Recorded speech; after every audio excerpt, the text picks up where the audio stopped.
Welcome to Bipolar She. I'm your host, Janine Noel. Bipolar She is a storytelling podcast about living with mental illness. The content of the show may include stories of suicidal ideation and suicide. At the show's website, bipolarshe.com, I've listed ways to find support. If you ever need immediate help, please dial 988, a suicide and crisis lifeline. I believe in the healing power of writing and speaking about our darkest of days in raw detail. So let's go.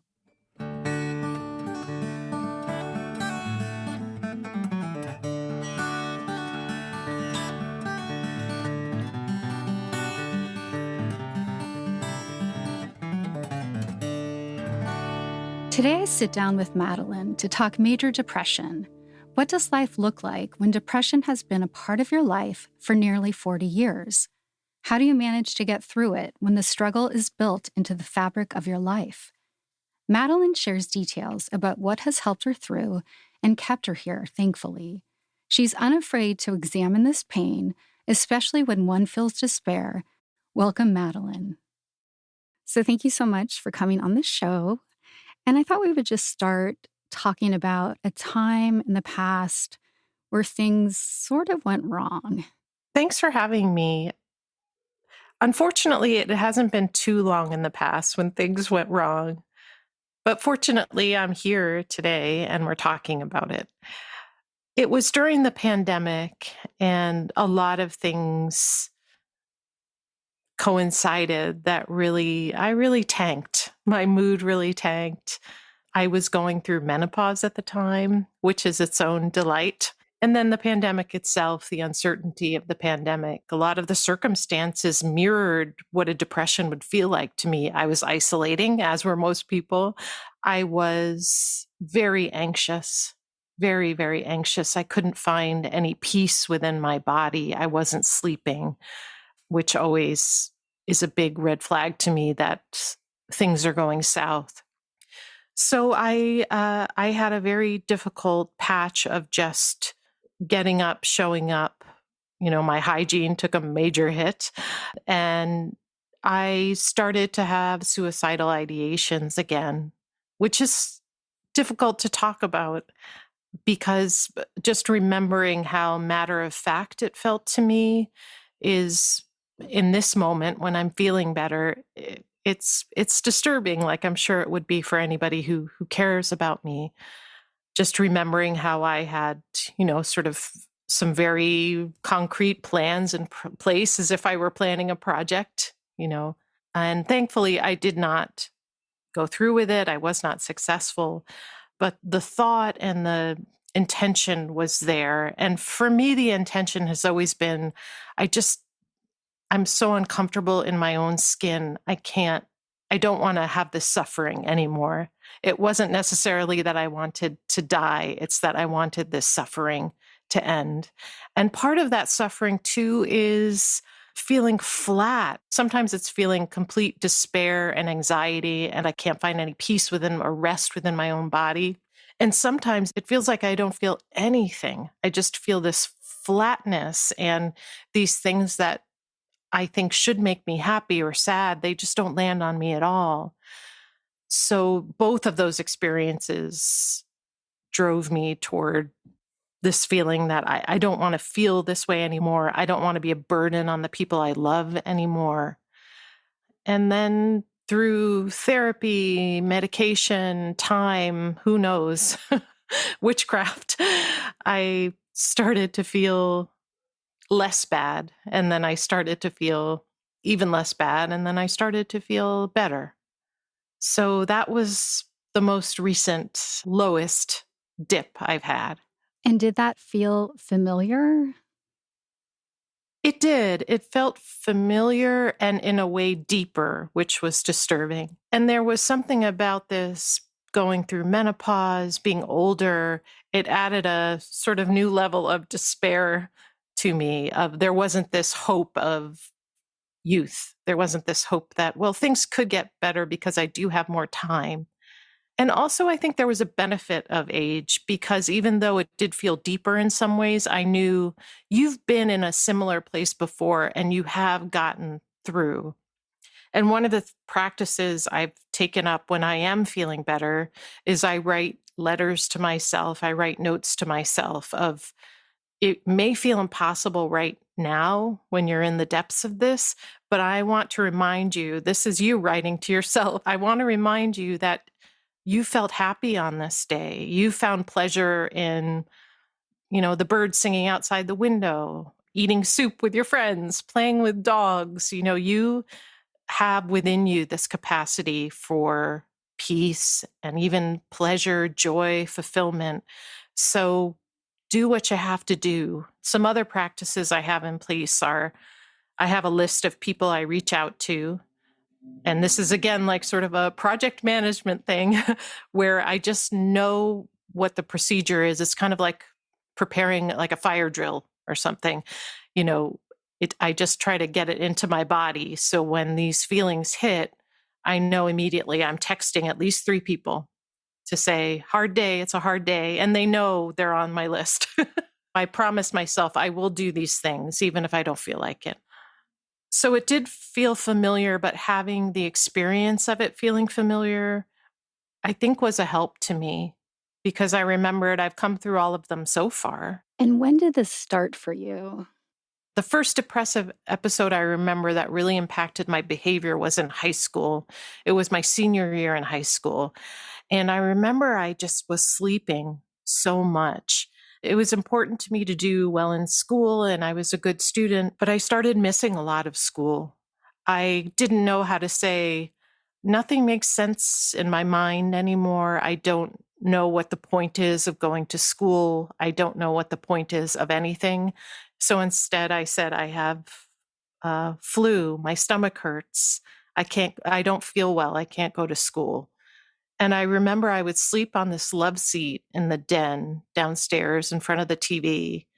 And it was a way for me to escape these feelings as I would sleep and sleep. And on those days when I did go to school, I would come home and I would go back to that same love seat and I would just sleep pretty much as soon as I got home from school. I didn't know what was going on. I didn't have words for it.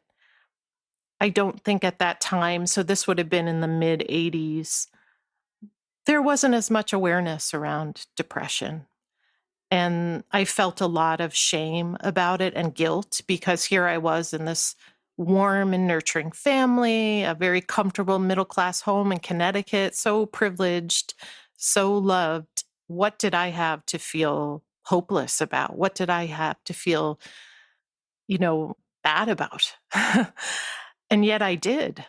I did end up graduating from high school, going on to college, and then I had another even deeper depression.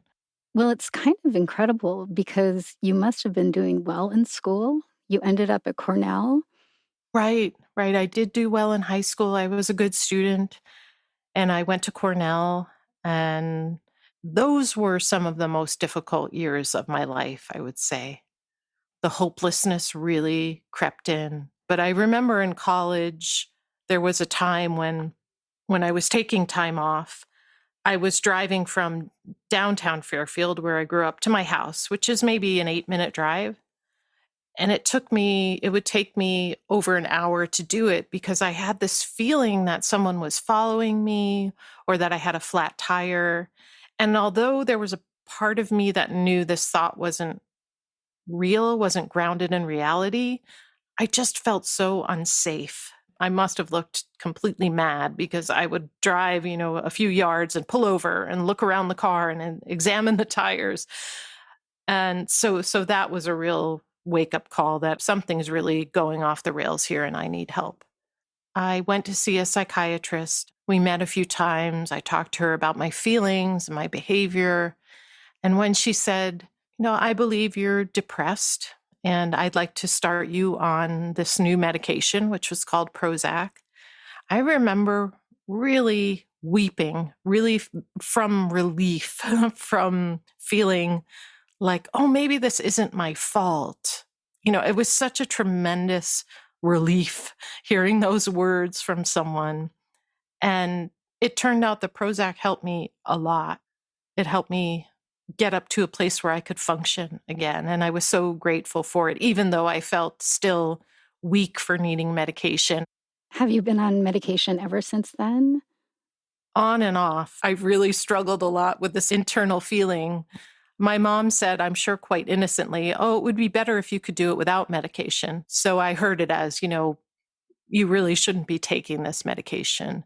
When I think she really just thought, boy, I wish my child, whom I love and cherish, wasn't going through this difficult experience. So I internalized that message of, you shouldn't need this. You should be able to, power through this somehow. So yes, I was on Prozac for quite a while.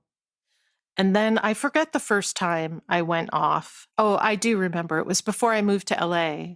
I was in my late 20s. I couldn't get insurance because of my pre-existing condition, because of my depression. This was before the Affordable Care Act. So I had to find a day job where I could get coverage. And even then, the coverage wasn't terrific. So I was seeing a great therapist. I was really tanking.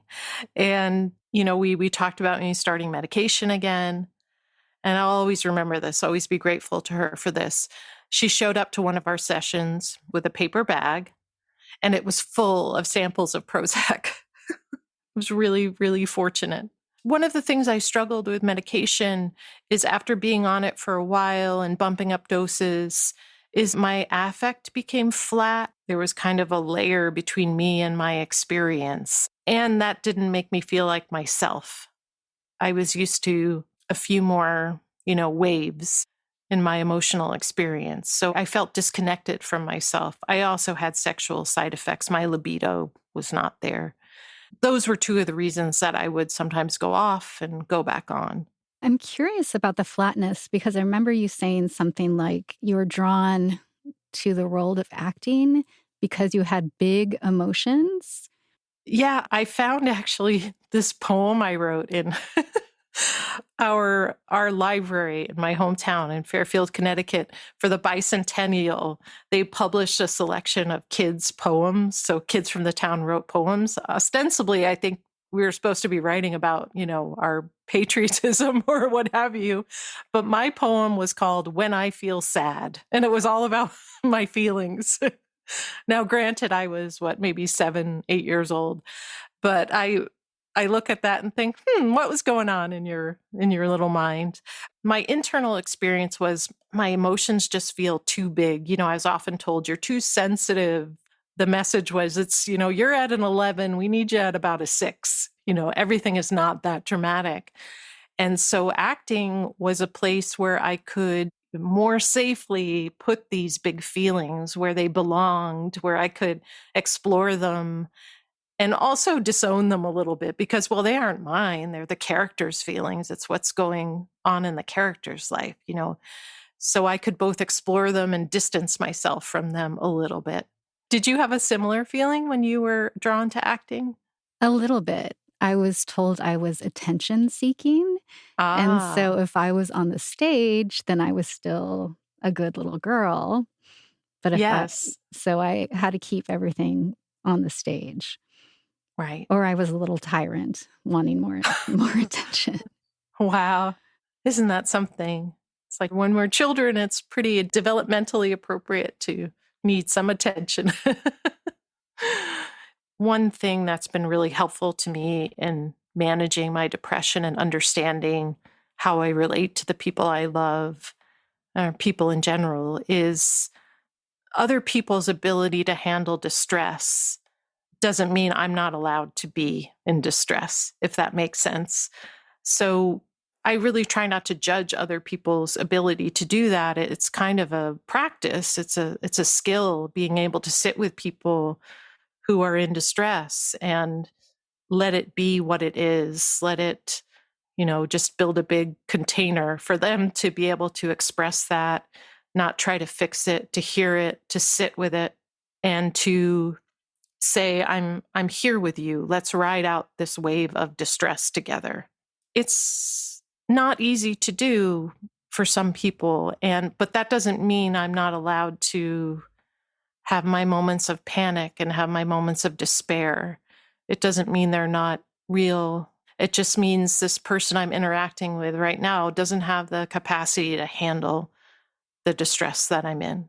And finding those people in my life who are able to handle that and sit with it, it's just been a game changer. It's just feels so nice to be able to say to someone, I feel hopeless. And can you sit with me and hold that with me? I have faith it will pass, but gosh, right now I am in it. So, just beyond therapy and beyond a psychiatrist, you do have support where you can say that to someone? It's taken some trial and error, and I've certainly had my hopes dashed and my feelings hurt with some people who just can't. They just can't do that, or at least they can't yet. So I've had to be discerning in the people that I open up to. I spent so long trying to hide how I felt, and that I started to not know how I felt about things.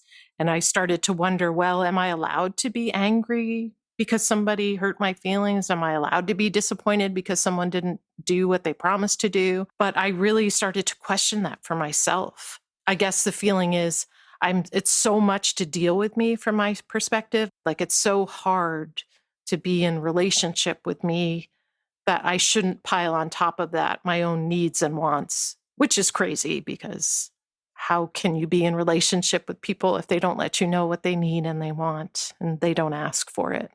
But that's been a real challenge for me lately, is saying, oh, you're allowed to have feelings. Well, it's really tough. You've been dealing with this for 30 years, right? Yes, more so, I suppose, almost 40. And that really changes someone's life.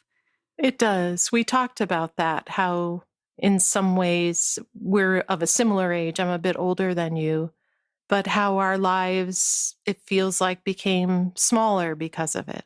And the mourning of that piece of it, of wanting a life that felt bigger, more expansive, that just isn't what happened. Yeah, it's Yeah. a good life, but it's very different from what we saw. Yes. We both were good students. We went to, what are considered to be prestigious colleges, and there's a lot of expectation and hope. I do a lot of wondering. I do a lot of sort of sliding doors thinking, rabbit hole thinking. And the comforting one is I think, well, in some rabbit hole, this is exactly the life I hoped I'd have. Not a huge, expansive life, but a quiet life that gives me time to wonder and think and be anonymous. So I get comfort from that, like that there are joys to be found in this life that I have. I do wonder if I'd gotten some interventions earlier, if this depression wouldn't be so baked into the fabric of who I am and how I think. Because some of the most damaging moments of depression for me, it's not even the depression itself, which is debilitating at times, but the way I think about it, the way it baked into my concept of who I am and my self-esteem, that I'm weak, that I'm too much, that I can't be open and authentic with most people because they'll reject me. I don't think that's where I am right now. But it doesn't take much for me to slide back into those thoughts because those tracks are so well worn in my brain. It's like that game with the marble, in a maze. It's like if you just tilt it the right way, I'm back on that track of shame and hiding, a little bit of stress. I wonder about that. I have some regret about that. And I'm heartened to see that there's more awareness around mental health and interventions are happening earlier. I love seeing younger people not hide from their diagnosis, but like proclaim it and own it, though I can't relate to it because it's not how I came up. How does that land with you when you see younger people talking about mental health? I find it really tough, actually, but more so are the medical advancements in terms of locating genes. And there's even supposed to be a blood test that can test for bipolar. And so my Oh. mom is always saying, I read this on PubMed, such and such about bipolar disorder. And I just want to go like, it's irrelevant. Yes. I'm in this so deep and I forever will be. It's completely irrelevant. So I get Yes. So I don't need to be in that conversation. Yes. Yes. It's great for youth, absolutely, Mm-hmm. and the awareness there, but it doesn't apply to my situation. Yes, I feel that very deeply. It's like that's wonderful for them. And can we be real about where I am right now? Why are we talking about this blood test for other people, essentially? Why aren't we talking about my life or my experience? Is that kind of how it feels? It also takes me to a place where they're completely looking at bipolar as a disease that's in the genes and that is activated, but it's really a genetic thing. And I think if people get so focused on our genes and it being something in our blood, then they remove the concept that growing up, things happen to people. People are in families Yeah. that have dysfunction. Incidents Yes. happen. And I think that's, for me, that is part of my story with bipolar. I don't look at it as just a genetic thing that just came up. No. For me, No. it was life experience Mm-hmm. that I feel Yes. made it happen and made it happen in a really at a severe level. Yes. Yes. It's almost there is thinking among some people if we can excise this as just a genetic thing, A, it's fixable potentially. And B, there's such a desire, I think, to understand and to cut it out of the fabric of the rest of our life and to put it in its own bucket and not look at, I guess you'd call it epigenetics, right? Like maybe there's this potential for bipolar disorder, a potential for major depressive disorder, and things in our environment activate this potential. So to cut out the environment, to cut out the experience is really, it doesn't feel true to my experience. And I don't think it feels true to yours either, based on what you're saying. Do you get a feeling that people in your life feel blamed? Well, I do get a feeling that as long as people can keep the focus on the genetic side of things, Yes. then they're not to blame. Yes. Yes. Right. And I don't know if blame's even the right word, but it does give people a way to not have to examine their behavior as closely as they might. I mean, I was very fortunate in that my family, I had such a safe, peaceful childhood. And what's been really important for me to understand is that can be true. And it can also be true that some of my needs didn't get met. I think that's true for most people. But for me to talk about my childhood in therapy, I felt like I can't do that because my parents were such lovely people. Like, I don't want to blame them, but it's not about blaming them. It's just about understanding messages I got from them, from siblings, from the world at large about depression and how that impacts me and my life. So that was a tough nut to crack because I feel very loyal to my family and very indebted to them. And it's hard to hold both those things at the same time. I understand that. Yeah. Definitely. Yeah. And there are a lot of ways that the depression has affected my life that are very visible. There's no hiding it. There's, I can disappear when I feel overwhelmed. I have a slight tremor from my medication. It's hard. I deal with that too. Yes. I'm a little bit of a tweaker now because my hands do shake. Yeah. And sometimes it's crazy how much they shake. And sometimes I'm so nervous I can barely have dinner with my family. And my hand is tremoring as I'm, just trying to take a sip. People say it's a hidden illness, right? But it's not really as we I know. age. You can kind of tell. I have a lithium shake in my hand. Mm, And perhaps I yeah. talk off topic. Oh, Which I, that's me. One of my big symptoms, even when I'm doing better, is my concentration. so what do Yeah. we do at at midlife? What's our game plan to keep going? And I think sharing our stories, I think it helps. I hope it helps. I mean, it helps me to know I'm not alone. It helps me to know we both survived up to this point. And I take a lot of comfort in poetry. There's something about it that just gets to the heart of feeling for me. And there's this poem by Khalil Gibran, I think it's called Of Peace and Joy or something. And she talks about how, maybe this great well of sadness that's been carved into you also means you can contain more joy, and to hold some space in myself to know, even if things feel hopeless, that there is a possibility things could change for the better, that I could actually feel better. And that thought really helps me keep going, and having a support network and drugs and therapy. How about you? What do you think we do? I just have to realize that every day I have to look out for my mental health. Mm-hmm. Just a nonstop job. Yes.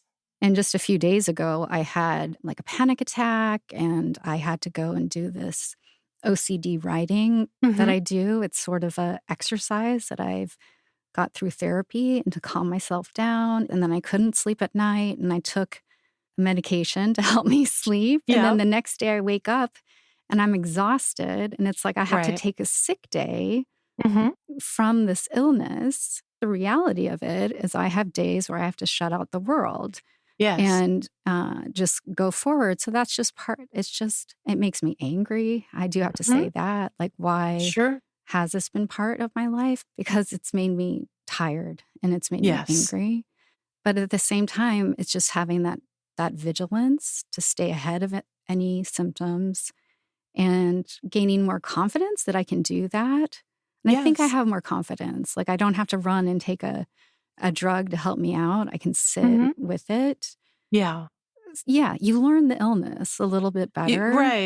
Right. You kind of get the roadmap of it. And oh boy, one thing that really helped me was my therapist had me do a 1 through 10 the stages of depression, how I know it's like, what are some clues that I'm starting to slip into a major depressive episode again. And that's really helped me a lot, to be like, oh yeah, I'm not sleeping, and I'm isolating, or I haven't showered in days.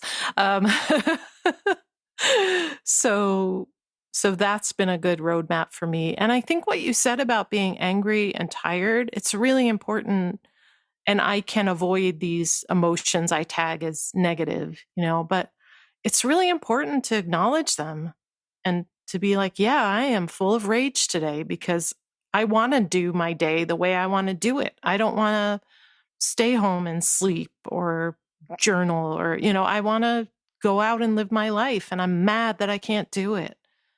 I think it's important to speak it, to feel it, not to build a house in it, but to let it pass through you. I mean, it will pass, but the more we ignore it, the bigger it grows. And being depressed is not the totality of who I am, but it is part of who I am. And it has informed a big part of who I am and what my life is like. And to be ashamed of that does not serve me. I don't know if I'm at the place yet of saying, I love you, and but I'm getting closer. It is important for me to acknowledge too, there is mourning and loss and sadness associated with depression and with the way it got baked into how I see myself. So all these things are true at once. And I still somehow am a hopeful person. I know it's hard to think of being depressed and being hopeful, and yet I need it, I guess. I need it to keep going. And you found it too. In some ways, yes. Oh, well, thank you so much for coming on the show. Thank you for talking and for sharing your story. And most stories have beginning, middle, and end, and we're both living right in the middle of it, and I really appreciate you sharing and being curious about people's experience with mental illness. So thank you. Well, thank you. I wouldn't have a show without you. So thank you so much. California's children are facing heartbreaking challenges with mental health issues. To address this, Being Well California is leading a campaign with the California Department of Education to create a California Mental Health Awareness License Plate. The student-designed plate will support youth mental health programs in the state. With an estimated project cost of $850,000, just 10 individuals, companies, or organizations could make this initiative a reality, and every donation plays a crucial role during this critical time. Visit beingwellca.org today to create a legacy for generations to come. Let's bring mental health into the light, even if just a traffic light.